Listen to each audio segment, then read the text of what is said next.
Bonjour. Il y a 5 ans, nous étions déjà dans cette salle pour une soirée sur l'hydrogène. Je pense que M. Chansou s'en souvient. Aujourd'hui, je suis heureux d'ouvrir dans ce même cadre ce colloque sur le thème « Où sont les ingénieurs de demain ?» Nul doute que les débats seront aussi passionnés que pour l'hydrogène. Alors, juste une précision, je me dois de vous informer que ce colloque est enregistré. Voilà. Donc, je vais laisser tout de suite la parole à M. Olivier Chansou, président de l'ENAC, directeur général de l'ENAC, ingénieur général des ponts et des eaux et forêts, double diplôme de l'ENAC en 85 comme ingénieur ENAC et en 93, vous intégrez le corps supérieur qui est devenu ingénieur des ponts et des eaux et forêts. Tout ça nous rajeunit. Bonjour à toutes et à tous. Merci, mais je suis particulièrement heureux évidemment de vous accueillir, à l'ENAC et chez vous, une nouvelle fois, pour un colloque au thème ô combien d'actualité. Je tiens évidemment à remercier l'équipe d'organisation et l'USF pour toute cette organisation et pour ce thème. Alors, on est fin octobre. Je finis à peine le cycle des rentrées, je vois mes collègues. Ce thème, ça fait partie des choses qu'on aborde. Forcément, dans nos propos de rentrée, ce qu'on dit à nos élèves, c'est que notre société est confrontée à un besoin fort, croissant, d'ingénieurs. C'est quoi l'ingénieur? C'est un acteur essentiel de transformation de la société. Quelqu'un capable d'analyser des problèmes complexes à partir d'un socle scientifique, et technique, et d'y apporter des solutions. Je ne commenterai pas l'actualité, mais ô combien nous avons besoin de solutions innovantes et transformantes dans notre société. Pour autant, quand on est confronté à la génération Z, demain la génération Alpha, on a des questions d'attractivité, des questions de compréhension, des questions de sens. Et les réflexions qu'on partage, alors qu'on voit qu'on a des besoins, que c'est un métier merveilleux, c'est pas à vous que je vais le dire, c'est un métier transformant, impactant, qui a du sens, que notre modèle franco-français, qui est peut-être des fois particulier, mais dont certaines leçons sont quand même largement retenues à l'étranger. Je rentre de déplacement en Asie du Sud-Est et c'est pas tant les écoles d'ingénieurs que les caractéristiques de leur formation qui nous sont enviées, qui vont être reprises. Donc on se dit qu'on a quelque chose de très bien et pour autant, on a un défi majeur d'attractivité. Comment mettre en avant l'innovation, comment mettre en avant l'esprit critique? Et c'est vrai dans tous les domaines. Je pourrais vous parler évidemment longtemps de l'aéronautique et de l'aviation, mais je crois que ça va bien au-delà, donc ça ne sera pas mon propos. Je voudrais aussi insister que c'est vraiment un sujet collectif. Je suis par ailleurs animateur d'un collectif que certains d'entre vous doivent connaître, qui s'appelle Toulouse Tech, qui regroupe les 14 écoles d'ingénieurs de Toulouse, et je rajoute évidemment Albi, dans l'Occitanie Ouest. Je vois mes collègues, il y a notamment Isis de Castres, Christelle, je le mentionne. Je peux vous assurer que c'est un projet et une préoccupation permanente. Nous avons un bon modèle, mais il n'est sûrement pas unique. Il faut le faire évoluer. Comment parler à cette génération? Comment l'industrie, avec un grand I, peut faire valoir ses besoins, tout l'intérêt qu'il y a?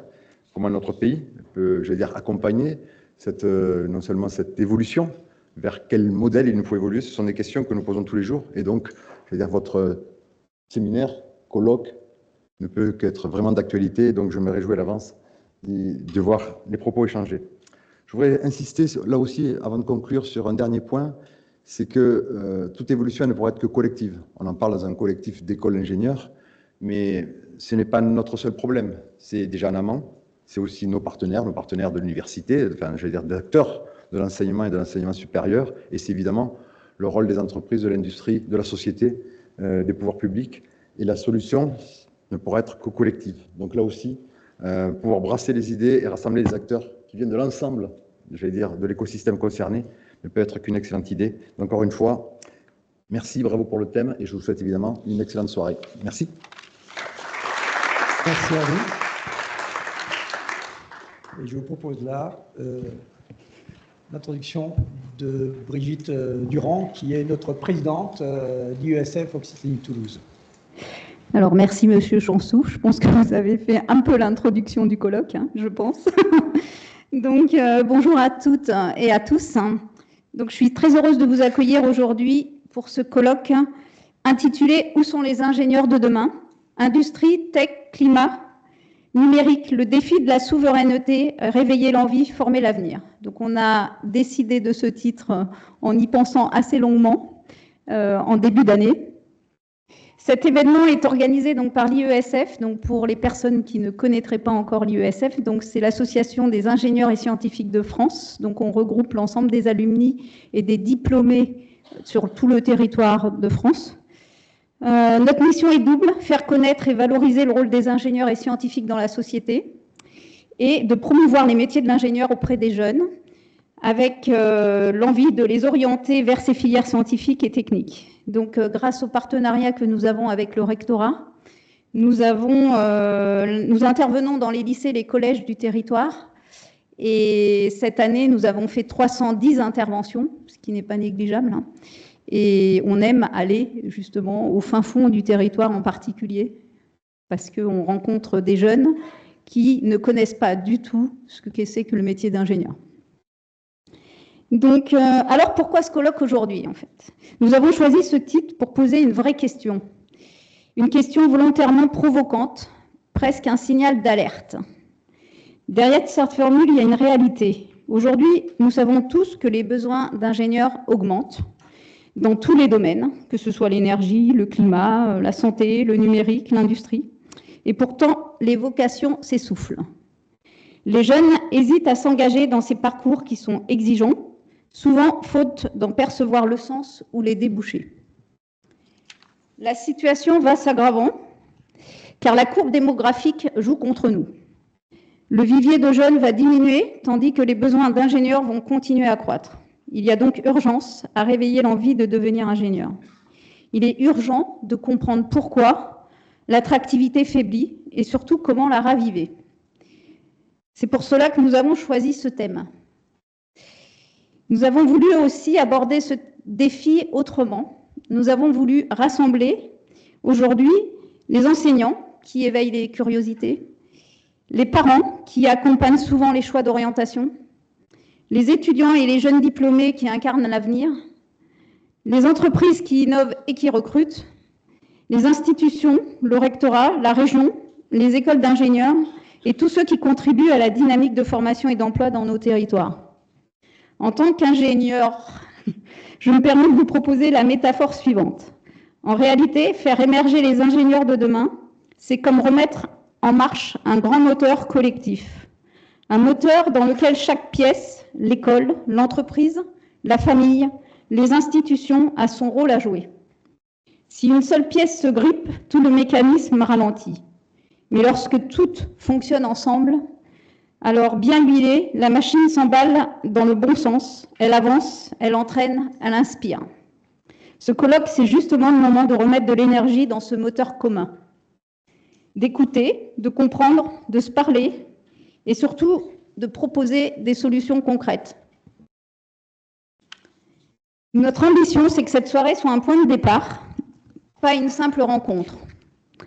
Qu'elle fasse émerger des actions nouvelles, des partenariats durables, des initiatives partagées pour redonner du sens, de la visibilité et de la fierté au métier d'ingénieur. Car derrière ce colloque, il y a une conviction profonde, c'est que former des ingénieurs, c'est préparer la France de demain.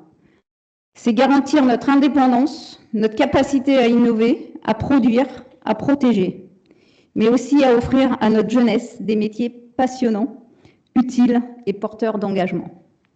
Alors un grand merci à toutes et à tous d'avoir répondu présent. Merci à la direction de l'ENAC de nous accueillir.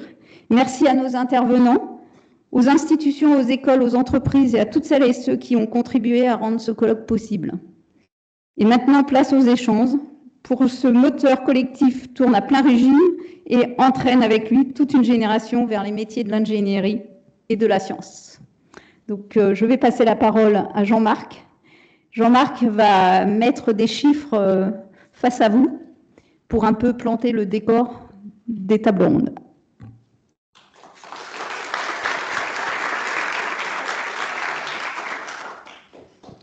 Le premier slide, ce seront plus des verbatims, je dirais.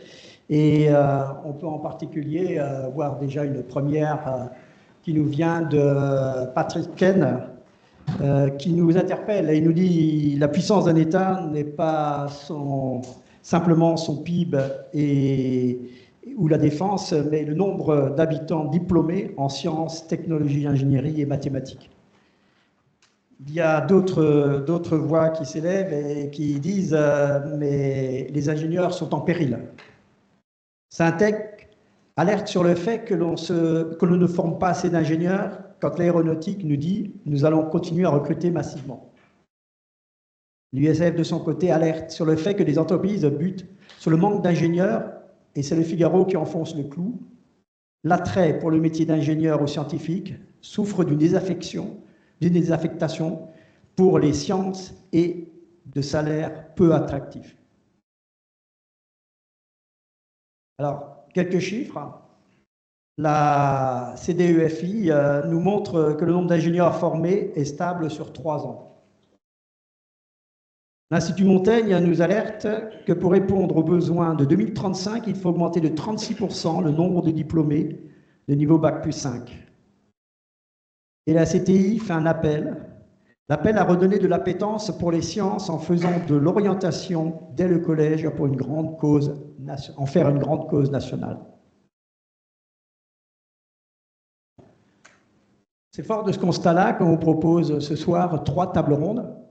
La première pour conforter le constat, la deuxième pour analyser les causes du déficit d'attractivité, et enfin le troisième pour identifier des solutions, peut-être des impulsés. Si ce soir peut être le départ de quelque chose, ça pourrait être formidable.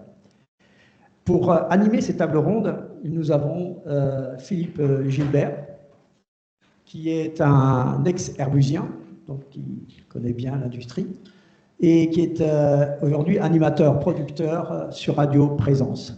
Je lui laisse la parole.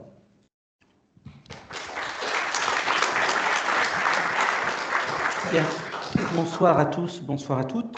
Donc, je compte sur vous pour remettre de l'énergie dans le moteur afin que nous ayons des échanges et des contributions très positives.